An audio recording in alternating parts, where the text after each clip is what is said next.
Just a few things on when you yank your bike out of storage. What do you need to look for? Because it's been sitting there for a couple of months, 6 months maybe. What you need to look for. So the basics, when you pull your bike out, it should be putting proper air pressure in the tires. If you don't do that, you'll actually wear your tire out prematurely. You'll see that there's like cuts through it and all that. It kind of folds and gets wrecked. And it'll show you a rating on the sidewall. And it'll say 35 to 60 PSI. So you need to find out. So it's between those two ranges.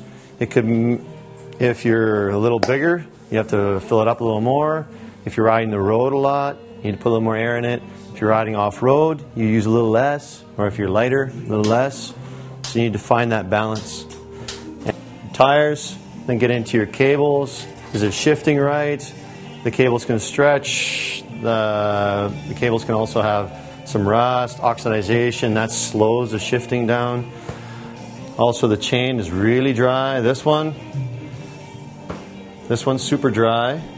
So if I rub my hand on it, there's nothing coming off but dust. You need to lube that up, and you can do that by simply getting some lube, pedal it backwards, a little bit of lube on each side of the links, just by pedaling it back. Let it kind of sink in a little bit. And you grab a rag,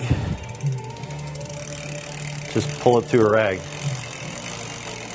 That gets rid of the excess, and depends how bad your chain is, you probably need to do it over and over and over. This one's still very dry.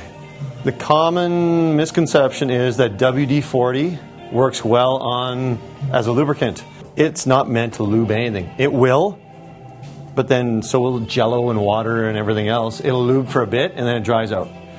The wetter the lube you use, the more it attracts dirt maybe.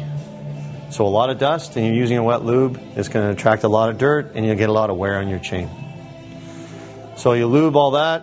You also want to lube certain points in the derailleurs, anything that pivots.